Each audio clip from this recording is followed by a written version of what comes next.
Good morning, everybody. I'm Dana Grodzki. I am on the faculty at the University of Washington School of Law in Seattle. This is a panel on non-JD programs, which for most of us means LLM programs, Masters in Law for non-lawyers, PhD programs or SJD programs, and maybe a few others that I'm forgetting. But for the most part, these would be the programs and the constituency of students that we will focus on today. And I'm delighted that I'm joined by Leslie Oster from Northwestern, Jessica Vapnik from UC Davis, Stephen Barnes from Penn State, and Russell Korobkin from UCLA Law Schools. And the way we've planned out this panel was to have each one of us speak for a few minutes on a kind of a high-level programmatic logistical consideration or concern that their school or their programs are now thinking or engaging with, as well as more of a nuts and bolts or a low-level type of logistics.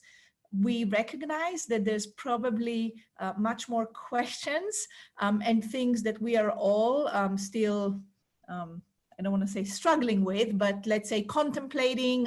We all know that the circumstances keep changing on almost a daily basis, especially for those of us who are working in the space of non-JD programs, which often have a large constituency of international and foreign trained students, something which we'll clearly touch on as well. So we've intentionally set it up as a Zoom meeting rather than a webinar, because we do want to have the opportunity to engage with all of you who are on this in this room. I suspect there are a lot of expertise and some good insights from the audience as well. So I am going to unofficially moderate this group. As I said, I'm Dana Grodzki. I teach at UW Law School in Seattle. We have a total of 7 LLM programs, as well as 1 Master of Jurisprudence for non-lawyer and a PhD program. I direct one of our LLM programs, the general LLM program. I also oversee our Transnational Institute, which is typically sort of I guess, a boot camp for a lot of our incoming foreign trained students.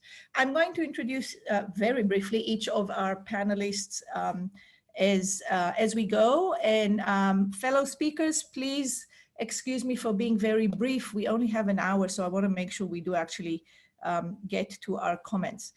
So our first speaker is going to be Leslie Oster, who is a clinical law professor, as well as the director of the MSL program, Master of Science program at Northwestern. She's worked previously in a variety of administrative and academic positions in legal education. She was Dean of Students at Berkeley Law School for a pretty long time, special assistant to the dean at University of San Diego School of Law, taught at Texas Austin, deans for strategic planning. So she has a wealth of expertise and knowledge. And Leslie, the question that we thought maybe you could address specifically is for students who are in the Masters of Science program at Northwestern, what are some, maybe if you can highlight for us, as I said, one high-level consideration, programmatic or otherwise, and then maybe a more nuts and bolts logistics. Great, thank you so much, Dana. As Dana said, I work at Northwestern and I direct our Master of Science in Law program. I want to say a word about that program at the start, because that'll affect what I'm going to describe as our decisions. The Master of Science in Law program is, as Dana said, a program for non-lawyers. It focuses on STEM professionals. So everybody in the program has a science background, engineering or technology background. The program began 6 years ago. It has its own curriculum, so separate curriculum from the JD program. And we have about 100 students in the residential version of the program and about 100 students in the online version of the program. So it's a relatively substantial program. So what does it mean, sort of, what are some of the issues we face in being a master's program in the law school, and not like the more recognizable master's program, the LLM, but this program that is really for STEM professionals. There are some advantages and some disadvantages to being this, I don't want to say a fringe program, because I don't feel like we are that way at all, but, you know, to being like not the JD and not the LLM. You know, some of the advantages, we have a little more freedom, less sort of oversight and regulation, you know, from the ABA and others. And that gives us some flexibility in how we organize the program. Some obvious disadvantages is, you know, sometimes we're last in line for resources, or, you know, we have to remind people that that there is a program besides the JD and the LLM to think about. We're also in the full-time format, a one-year program, and that sort of heightens the impact of some of the decisions that we have to make at this point in time. So the high-level decision I wanted to talk about is just the decision we made to be fully remote for the fall term.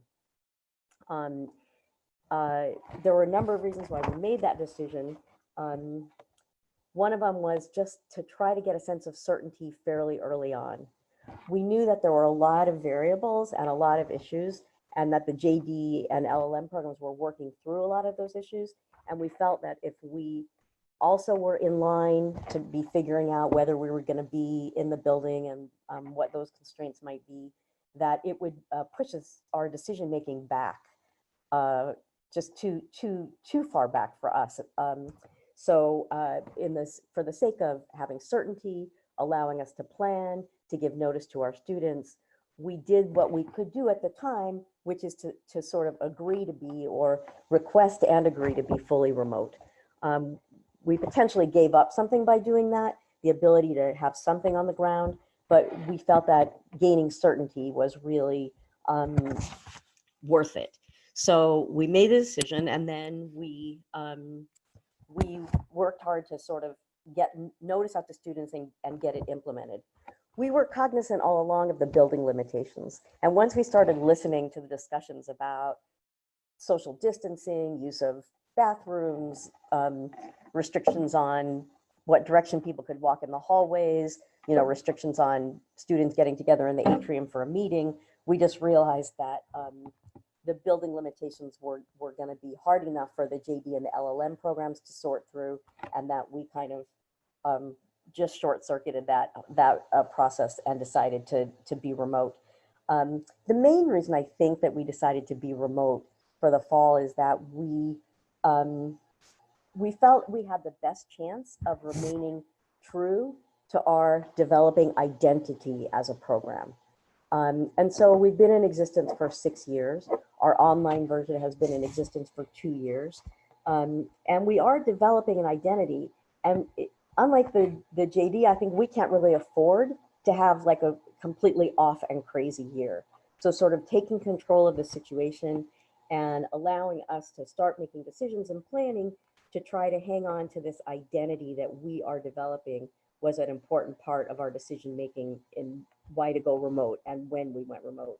There are just a couple quick things I want to say about that identity. One, we have about a third of our students are international students, and they're very tightly integrated into the life of the program. So trying to imagine a program without our international students, when it became clear it was going to be difficult for most of them to come, because many of them are from China and other places that have travel restrictions, we felt that being fully remote was the best chance we had of keeping those students integrated into our program. We also have like a very kind of warm community feeling in this program. And we felt that the shared endeavor that we're trying to promote and cultivate in this program would be benefited by every student having a similar experience. So we didn't want to have some students on the ground and some students remote learning the same material. We felt that would create divisions and would cut into this community that we're trying to develop. So that was the second concern that came in. And the third is this: because we already have an online identity, that's part of the nature of our program. And so we have experience, and we already see the benefits and the opportunities in online teaching. So we weren't really daunted or afraid of that, but felt we could sort of remain true to our identity by incorporating that into what we're doing on the residential side this year. So that's the high level thing. It feeds in a minute or less, low level. I got it on the lower level. obviously, then we have to start thinking about how to promote these values that we were trying to promote by making this decision in our little details. So the one I just wanted to highlight is time zones. So now we have students in the Central Time Zone and Eastern Time Zone, Pacific, all across the US, and also in China, Taiwan, and other places. So the smaller decisions we're making are trying to figure out how to schedule classes in time zones that work for everyone.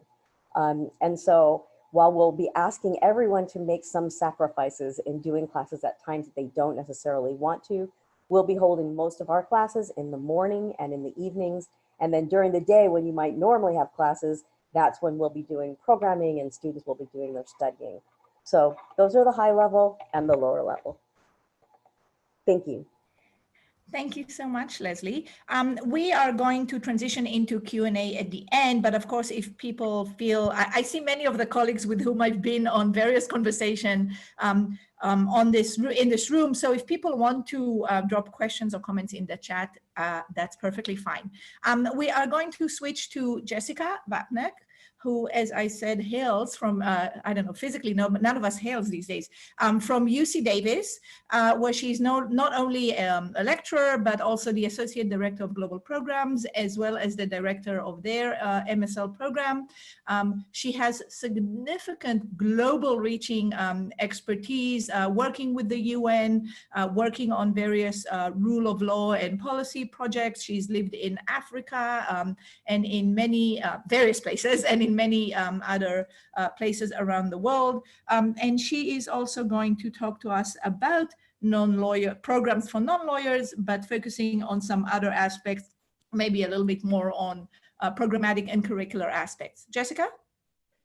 Thanks so much, Dana. Actually, it's UC Hastings. I'd love to be from UC Davis because I have an interest in agriculture, but I'm from UC I am Hastings. so sorry. No yes, worries. absolutely. It was in front of me and then it just came out differently. My no apologies. Worries. It's just down the road. So thank Yes. you for the nice introduction. And I wanted to, I love small world stories. So I'm going to say again, I said it on our panel that Leslie was actually my dean of students when I was a law student at Berkeley. So I just love, and in fact, that's the reason I've been invited. So I just love the way the world works that way. So thank you. So yes, again, to keep it short, I was going to talk about a high level issue and then a low level issue. So as you said, I have a hat that's global programs. So working with the LLM under the Associate Dean of Global Programs, working with our LLM and foreign exchange students. But I'm also heading up our non-lawyer masters, which we call MSL, Master of Studies in Law. And so our program was started maybe 9 years. I only joined UC Hastings 3 years ago, but it was started maybe 9 years ago, more along the lines of what Leslie described her program, that it was intended for doctors and nurses from UC San Francisco Medical Center, and also people interested in tech and entrepreneurship.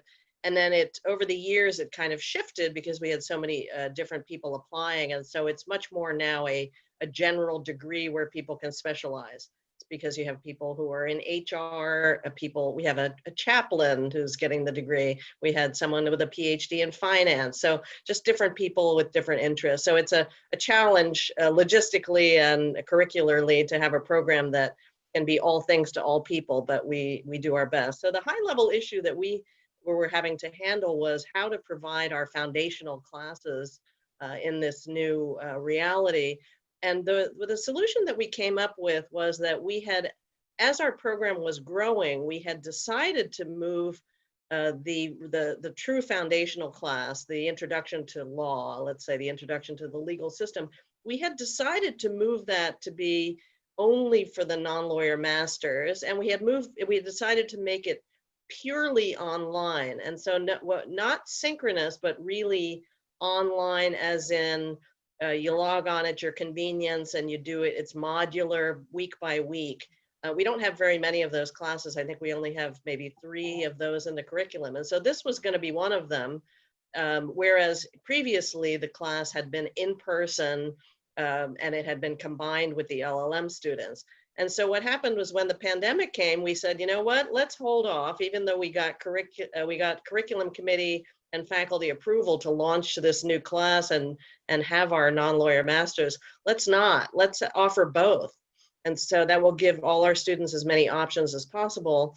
And so we indeed agreed to offer both. So we have the purely online modular one for people in other time zones, for example. It's great. They can log on and post in the discussion board and watch the videos at their convenience. And then we have the live one, which is a 1 3-hour block on a Friday. And so that one also works for working people, because if you're a working person, you could just say to your boss, especially now in the pandemic, you know, on Fridays, I'm going to be offline from 10 to 1, which, you know, spans a lunch hour. So that's what we did. And so for the legal writing classes, we kept them, we did exactly what Leslie said they did at Northwestern, which is that we moved fully online. We're usually kind of at the vanguard out here in San Francisco. And so we moved fully online very early, only to then have the ICE announcement throw a spanner into the works. And so we had to scramble quickly and clarify that, in fact, we were not fully online. We had 2 hybrid online classes that indeed were going to meet in person. And so we dodged that bullet, which then went away, which so we've all been celebrating. I know many people, I recognize some of the names here. We all celebrated the resolution of that issue. And although I must say, we're still having discussions about the interpretation. For example, there's still the issue for people who are in their last semester of a program, and the immigration regulations apparently say that you can't have a fully online semester. And the guidelines from ICE that are still in place still say, you know, that our old guidance is still in place. So there are lots of discussions still ongoing about that, and I don't know where we'll land. So I don't want to take up too much of the time. And in terms of the lower level logistical issue, although the two issues, what's high level and low level kind of bleeds together in this, is how to run orientation when, in a way, our populations have flipped. It used to be that we had a large, not compared to UCLA or Berkeley, but a large, for us, large LLM program, and then we had a small MSL program.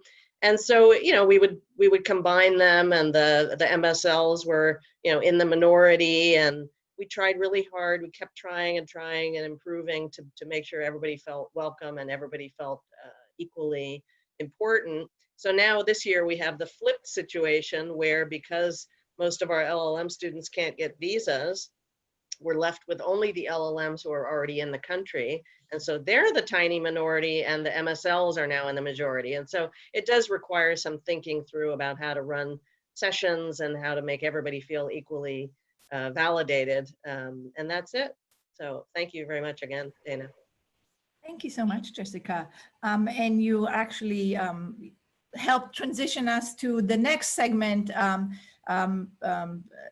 Dean Barnes is going to spend most of his time really giving us perspectives on the kind of the visa issues that are implicating international students who do make a large portion of the cohorts in many programs, and particularly students from, you know, many of us do have students that come from whether it's China or Japan or Korea, or you know, large cohorts from specific countries where we are seeing a variety of issues. Before we do that though, so as I said, Professor Barnes is Assistant Dean of Graduate and International Programs at Penn State. In that capacity, he has way too many duties and responsibilities. He oversees the LLM, the JSD, the pre-LLM admissions, the international student services, the student exchanges, the visiting scholars program, and really where I think we get to particularly benefit from his expertise and experience today, beyond all of that, is that he lived for 8 years in China.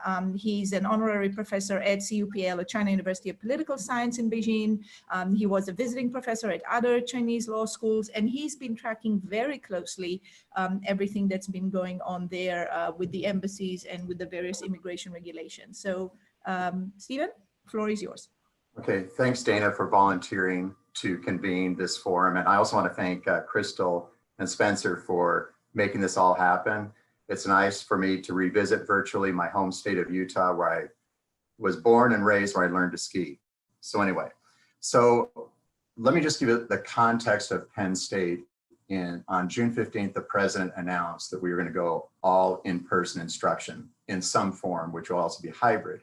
So On the LM program side, we're focused on the in-class instruction. So this year we had 190 deposit paid students from 38 countries. It was the banner year. 75% of these students come from our 38 plus or minus partner universities. They all come virtually through direct applications and not through LSAC. So it kind of gives it context. We're kind of like the Honda Accord. We're the standard true model, not true model, but the conventional model of the LM program. And so I spend about 300 days a year plus or minus teaching the 2-week intro to US course, about 6 or 10 of our partner universities. So this is where I kind of get my knowledge. So I think the subtitle under what I'm going to talk about is this is what I know now, and tomorrow it's going to be all different. So after overcoming the ICE issue, which wasn't a big obstacle because we were committed to going in-class instruction, what we've really had a laser eye on is I'm going to call it the low level. My only high level contribution is wearing a tie. But I want to talk just immediately about what the real barriers are. So if you are a student in China, and we have some 45 students who are scheduled to join in the fall, here's what's happening. If they had appointments in March, April, or May, they've been canceled, and the newest appointment available is November 29th. So you take your November 29th and you allow for the spring deferral, that's a very short period of time. There are appointments available on November 29th. There are many appointments available, but the problem is the travel ban is in effect. So I think the thing we need to think about is we keep thinking about what is spring going to look like, but I think we already have to start thinking about what fall is going to look like, fall 2021, and the possibility of running 3 concurrent classes. Although we do our best to mesh all of these groups of students together, it will feel like 3 different classes with its impact on our enrollment, class size, and capacity. So China is one example. Now, the one thing I think that's helpful for us all to be aware of is that when our students are trying to set up their visa appointments, they all get the exact same template from whatever consulate or embassy they are. And it goes like this. The embassy is closed, it'll be open, it'll be closed until further notice. If you need an emergency appointment, this is what you do.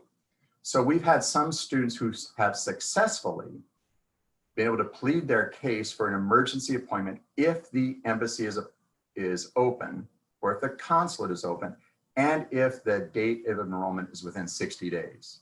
So I think a good solid piece of advice that I could share with you, and maybe you already know that, is that when you visit with your students who are planning to come in fall or into spring, make sure that they're just not ignoring that template, but they know that there's an emergency appointment available if they have not been denied a visa in the past and if they're scheduled to enroll within 60 days.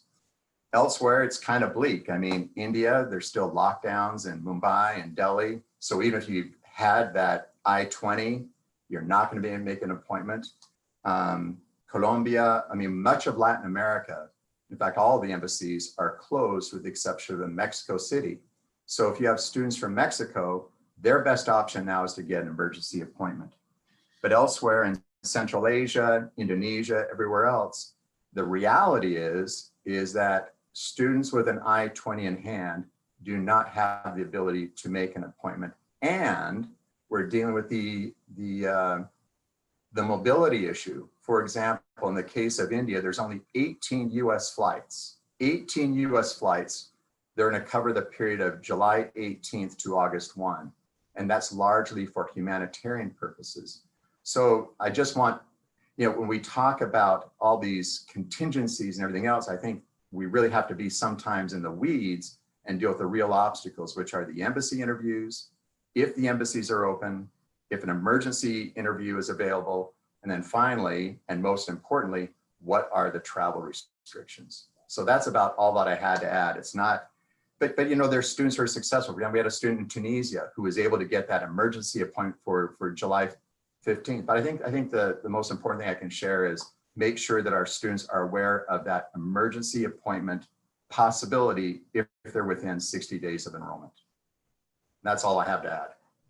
Thank you. So just a quick clarification. So you did say that you are going to be fully in person. That is correct. We do not have an online option from abroad, but we are prepared to revert remotely. Just all of us have should we do so. And then in terms of the logistics of 70% classroom, we're going to be Mondays, Wednesdays, partially hybrid. So one question that I will already throw out, which you can address now because you still had a little bit of time reserved, or you can keep it for later, was what do you then do with all of your students who will likely not be able to physically make it, whether it's now or later, if the school is only teaching in person? So are you just giving up potentially on this year? As I said, you can address it now or you can wait for later. It's good. We were expecting about 150 students to come in the fall. Right now, it's about 25 to 30, and these are students who are already in the United States. We plan about to have 80 to 120 in spring, but that could shift in October, November, and all those students we're going to give the deferral option to fall 2021. Thank you, which brings us to a point which Dean Korobkin is going to address, which how do you address potential congestion when you have multiple overlapping classes? Pardon me for a second, the challenges of managing multiple screens and trying to speak at the same time. Vice Dean Korobkin Russell is a Vice Dean for Graduate and Professional Education at UCLA School of Law, overseeing LLM Masters of Legal Studies program, served as Vice Dean for Academic and Institutional Affairs previously. He's well known and respected in the areas of contracts negotiations, behavioral law and economics, working on really interesting courses, which maybe if we had a different conference, we would have been able to spend time talking about. But as I said, in his administrative role at UCLA, he's going to talk to us about some of the considerations in managing potentially multiple classes in the context, if I remember correctly, of currently a hybrid online and in-person plan. Russell, floor is yours. Thank you, Dana, for moderating. Yeah, so let me talk about, I'll talk about it, try to talk about a couple of decisions we've made, and I'll touch on the LLM, and then I'll touch briefly on our Master's of Legal Studies, which is our new Master's for non-lawyers. And actually we have our inaugural class starting in August for that. So that's also, the timing of that's obviously quite interesting, of having our inaugural class. But to speak about the international students in our LLM program, like Stephen at Penn State, we have a pretty big program, and which is mostly international students. And we have the problem, we've been trying to shift to deal with the problem of the travel and the visa issues. So what we did was we gave our international students three choices.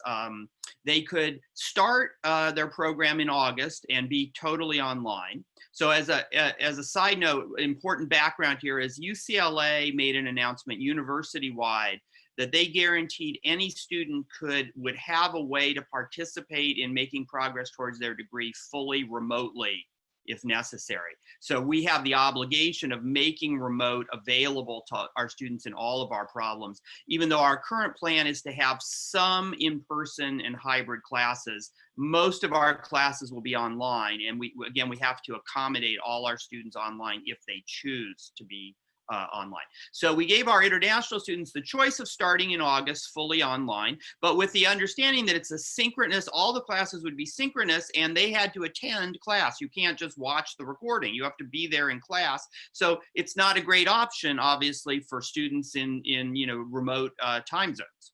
But we gave that choice. Then we also gave the choice of beginning their program in January and coming in spring and then staying next fall. And then we also gave the choice of deferring until the following fall. So I just want to talk a second about the issue of, for the January start, which of course right now is not looking so great, even to have people come in January, but we're still hoping for that at the moment. And the big question we had, the big problem we had, is that we have a large program. And if we have a large class of students starting in January, and then we have another large class of students starting next fall, how do we deal with the bodies, the congestion problem that Dana said? So one thing we came up with that's maybe our most creative way of dealing with this problem is we created a July term which will be a 6-week term in July and early August before the main fall semester starts. But we're counting that as part of fall semester. So the unit requirements and the unit maximums for fall semester, the July classes will count towards that. And we said that we told our students that if they take the January start option, they will have to take classes in this July term. So, and those again will count towards their fall units. So what it'll mean is that we'll still have all of these students staying in the fall, but they won't be enrolled in the number of units that they would normally be enrolled in. Their units would be spread out more. And so this will reduce, we'll still have a lot of bodies if it all works out, but it'll reduce the congestion to some degree. And about 50% of our international LLM students chose this January option, by the way. About a quarter deferred until next year, about a sixth are starting in August online, and the rest said, no thanks, give me my money back, which we did. So the January option was the most popular. This plan was the most popular if we can make it happen. So on my lower level thing, just real quickly, this is with our Master of Legal Studies program. So again, because we have this requirement from the university that students must be able to make progress online towards their degree, we have a set of required classes. Our master's program, about half of the classes are required core courses that we created for this program. The other half are electives that they take in the JD curriculum. So these required courses, since they are required, we felt like there was nothing we could do other than offer them remotely, because if even one student says, I don't feel comfortable coming to campus, we have to let that student be able to take the classes. So all of our master's classes are required, our 5 required classes will be entirely remotely. But what we're going to try to do, public health regulations permitting, is we do have a not for credit, a no credit academic support course that we're offering for these students. And our plan is to try to have these courses once a month in person on campus on perhaps a Saturday morning and serve lunch afterwards. So we have so we're able to get some in-person contact, some cohort development in person, but with a course that's not required, so that any students then who feel like they are not comfortable coming to campus and being in person will not have to do that. But I think our students, our master's students, most of them are fine with the remote teaching, but I think they are concerned about sort of cohort development and cohort cohesion. So we're going to try to build in a little bit of personal contact, again, health department approval permitting. So we'll see about that. Thank you very much, Russell. And actually, your last point touches exactly on a particular aspect that I wanted to briefly talk about, and then we'll open it up for Q&A. This concern about cohort building, socializing. I mean, ironically, I know probably most of us here are not fans of any of the ICE rules, but the reality is that over time, part of the main reason why the immigration rules did not really allow any online education, and over time actually added, especially for visiting scholars and others, kind of a cultural immersion component, was the desire to really have student culturate and really immerse themselves both in US culture and life generally, and especially for us as ones who are training lawyers in the US legal discourse and thinking like a lawyer, all those things that we always talk about in other conferences. And I think that is a major concern for students in non-JD or graduate level programs. A lot of the concerns or the issues that I think many schools are discussing in the context of 1Ls, I think apply 10 times more to students in the non-JD programs. I think Leslie already, I don't remember if it was Leslie or Jessica already mentioned, Leslie, I think that, you know, a lot of those programs are one-year programs. So to begin with, they're very short. There's not a lot of time to get both the academic and the social cultural stuff done. We have many students, whether they're non-lawyers or trained in other legal systems that are brand new to the American legal system, maybe are not as familiar with the socio-political environment. Besides COVID, we have many other things that are going on, which in a regular environment would or should be subject on a conversation, whether it's the various, you know, social and racial movement and reckoning that we're seeing. We are facing elections, so clearly all the things surrounding the political and economic issues in the United States are always subjects or conversations. And from my experience with a lot of my students over time, there's always the desire and the interest to at least learn about it, even if not engage in direct conversations. Many students in at least our programs, but I suspect in many of your programs as well, again, are students of color. Many are coming from countries that are in different stages of economic developments. Some are very well-to-do and some are coming from very modest and even poor backgrounds. Some students are first generations for their own community. Students who may have not been racialized in their own country, but coming here may now be racialized and viewed through different lenses, obviously different ethnicities. So all those issues of isolation and the ability to make connections, which we struggle with even in a regular year, I think are exacerbated potentially.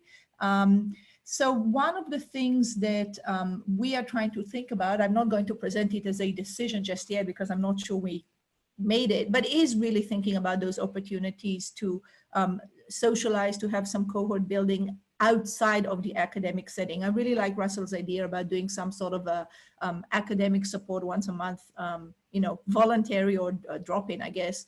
I'm thinking we are talking about doing some sort of study group pods or capsules, not only for our graduate students, but I do think that for the graduate students, this would be crucial. We've looked at some of the core courses as a way to do some in-person components. Personally, I think that maybe doing those outside of the graded academic courses might reduce some of the pressures on students. So I do like those suggestions of doing this as a non-credit or non-graded component. But having Zoom affinity groups, finding ways to connect students with the student orgs, and maybe have faculty and administration support behind the scene. So these are just some of the things that we are thinking of to really continue enhancing diversity, equity, and inclusion issues, as well as the ability to really immerse yourself in some form of US legal and social culture. I'll stop there because I want to make sure that we do open it up to Q&A or comments. I know there are many well-trained and well-educated colleagues in this call. I invite anybody in the audience to turn your video on if you wish. Don't feel obliged. And we can either take some questions in the chat, or if people want to raise their hand virtually or just turn their video on or start talking. So do we have questions from the audience, or do we have questions from the panelists to each other?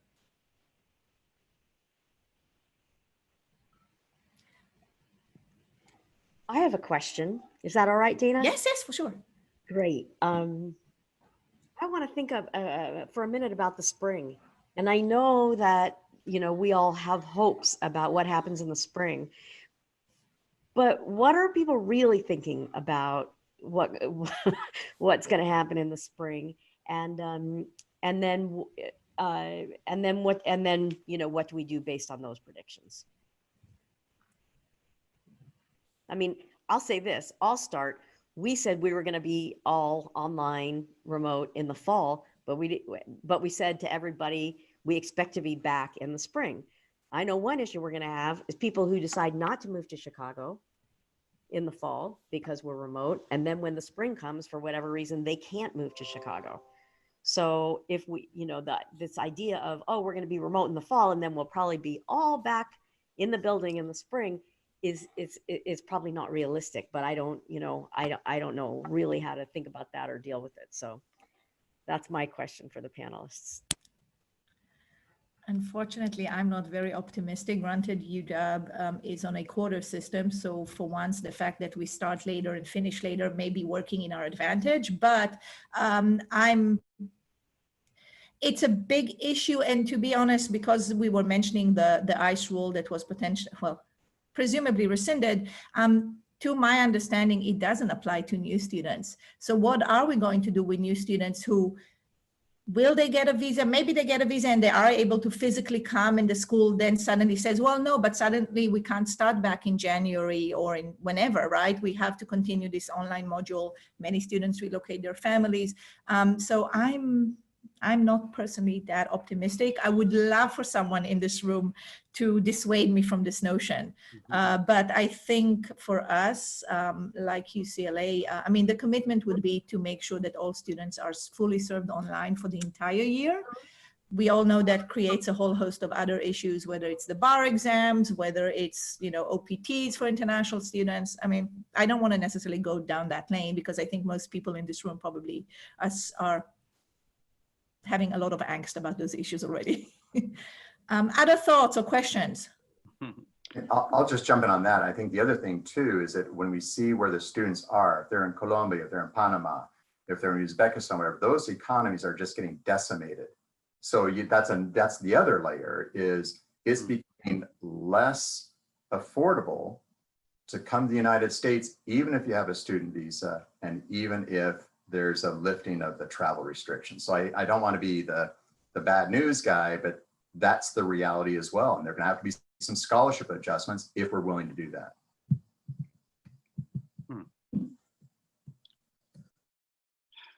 Yeah, these are really hard questions. I think, you know, I think for us, it's going to depend a lot on whether the university extends this guarantee of being able to make progress towards their degree online through the spring.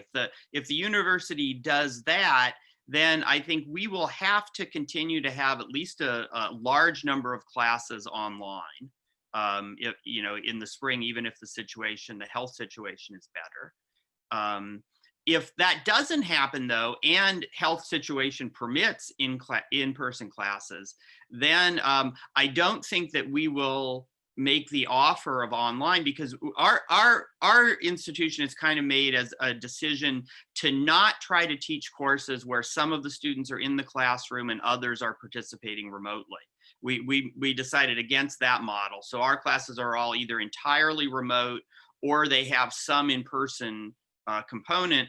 And for the in-person component classes, if you sign up for those, you have to come in person. If you don't want in person, then don't sign up for those classes.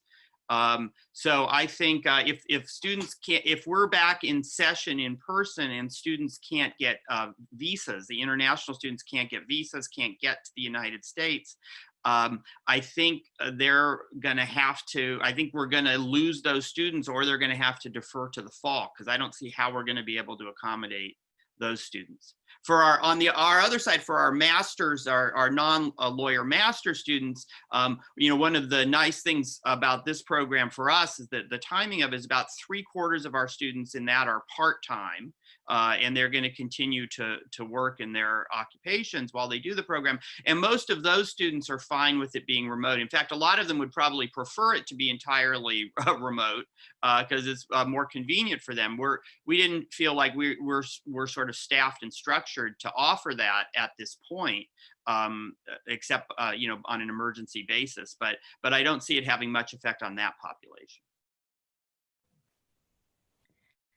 I have a questions to my fellow panelists or anyone else. So, right, so one of the accommodations or the logistical decisions that many of us are having to make is to teach at least live components of our courses, right? Whether you're doing a course that's partially asynchronous and partially live, or doing something that is fully live. I think maybe with the exception of UCLA, which I believe I heard Russell says classes are the time classes are, and you'll have to show up. to try and find maybe less traditional time slots, or less traditional for most schools that are designed as a daytime, full-time enrollment school, less traditional time slots to be delivering the live component so that we can accommodate students, let's say in Asia, or students in other time zones.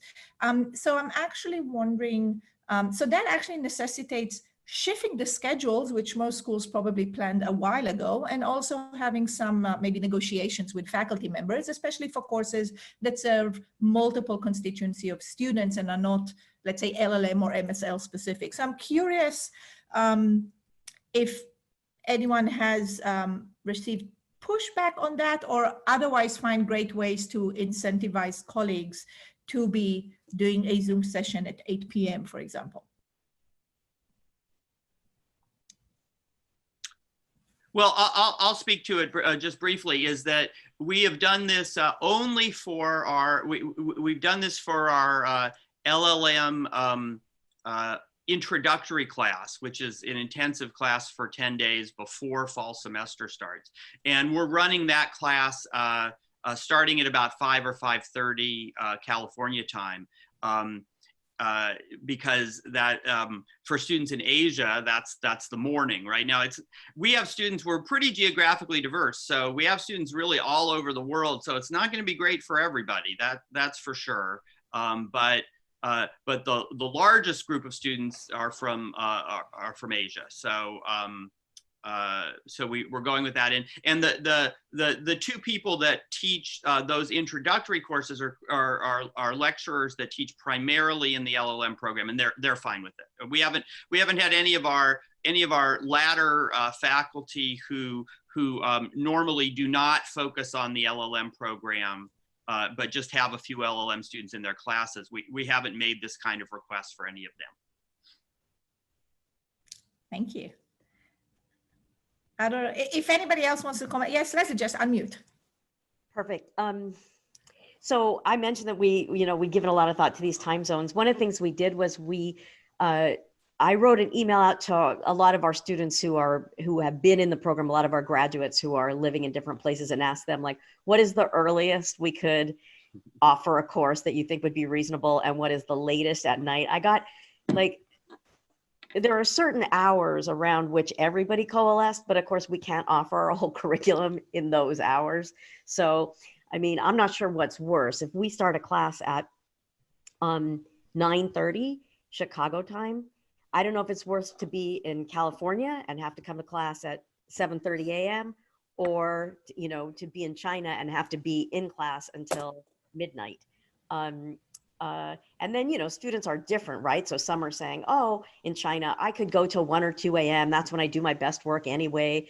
I guess generally it seemed like a lot of our morning students were not in China. I'm hoping that there's a lot of morning people on the West Coast is all I can say. I mean, what we're going to try to do is message it in this way. Everybody has to make sacrifices. Everybody has to make adjustments if we're going to make this work. We've had less issue really with our faculty because we're offering morning and evening classes, and we already offer a fair number of evening classes. So many of our faculty are used to it. Some say I can't teach in the evening. We can put them in the morning, but most faculty are used to teaching in the evening and have gotten used to that already. Thank you. I will add that granted, we are focusing on the non-JD populations, and in this particular case, we've highlighted the time zones, but this is an issue that goes well beyond that, right? I mean, these decisions also, I mean, I saw it in spring when we were teaching, right? When students are having their kids run around, and many of our graduate students are already more seasoned in, I mean, not all, but many of them do have families, or they are trying to maintain a work schedule at the same time, something which they probably wouldn't do if they were physically in the US. But now that they're in their location, maybe their firms or their agencies actually expecting them to continue keeping their world duties. So, not knowing where kids will be, or elder care, child care, bandwidth issues with the internet. So I'll admit that for me personally, that's pushed me to do, at least for my classes, more combinations of asynchronous and synchronous, because I think that helps with some of those issues. But yes, we're all dealing with that. I do have one more question because I am not seeing any questions in the chat. So, speak now or forever hold your peace. Something which we didn't specifically touch on in the panel, but if we do have very few minutes, how are people thinking about advising the non-JD students on the career pathways or creating those professional networking opportunities, which again, typically in a one-year program, this is already a stressor. But at least we have those opportunity to create some of those networking events or have the students mentored by local attorneys and so forth, or shadow judges in person. How do we do it if we do it in an environment where students may not physically be here, or if they are physically be here, they have to be socially distanced? Again, I know career goals are key to many non-JD students. So I'm wondering if anybody has any creative ideas. Jessica, please.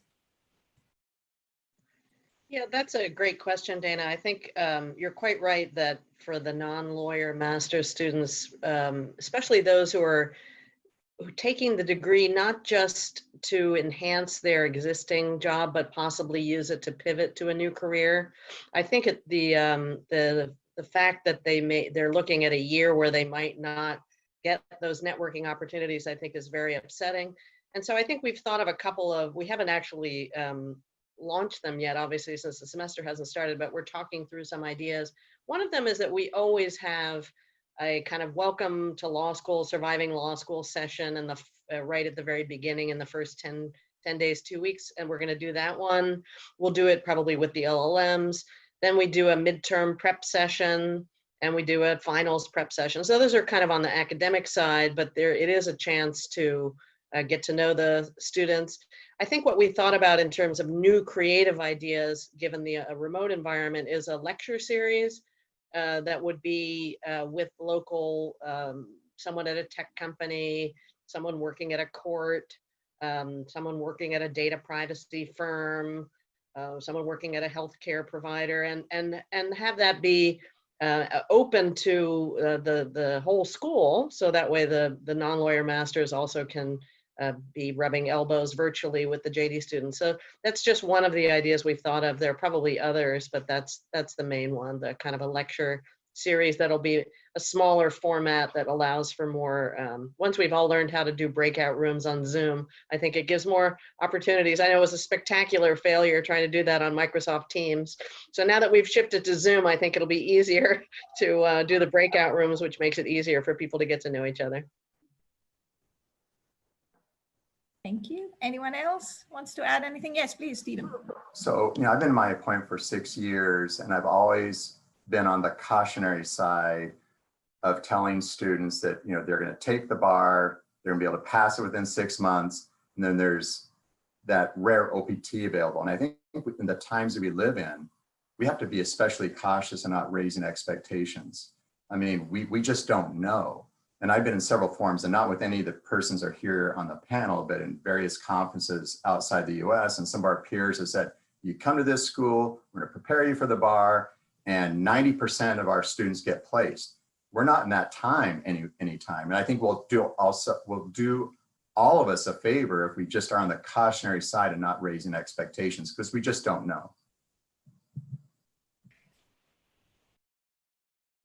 Yeah, so I mean, that's a very good point that Stephen makes, and we also, of course, probably like everyone in this group that has international students, we strongly caution our international students that they should not come here for an LLM degree with the goal of getting a job in the United States. That's not, of course, they can try and people succeed, but that's not the point of this program. But the opportunity, we kind of have an interesting opportunity this fall that usually we have a non-trivial number of American JD holders in our LLM program.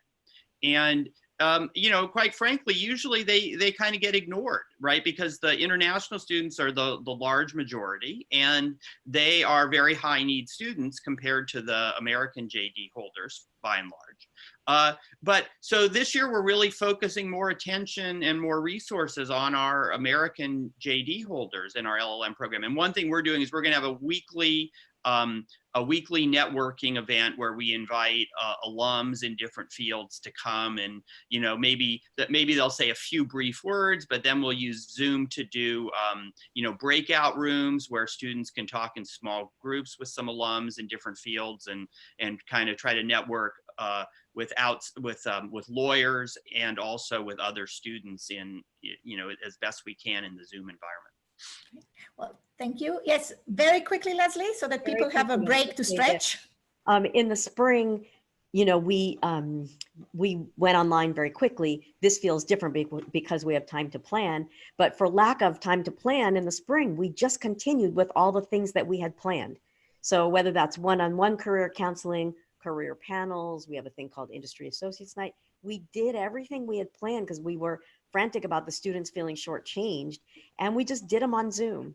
And I think it takes a different kind of planning. You don't have to worry about catering and room stuff, but you do have to worry about backup plans, internet issues, and so if you organize these events with a lot of care, I think they work out really well on Zoom. And so I think in some sense, it's not a big mystery. Figure out what you would have done and find the Zoom alternative or the other alternative to doing it. I think it's doable, and it's maybe not as good, but it's pretty good. And I think on this positive note, we are going to finish. Thank you so much for all of my colleagues, both on the panel and those that were listening. You have about 1 minute to stretch and hopefully join one of the other concurrent sessions. Thank you, everybody. Have a wonderful day. Stay safe and good luck with all your students.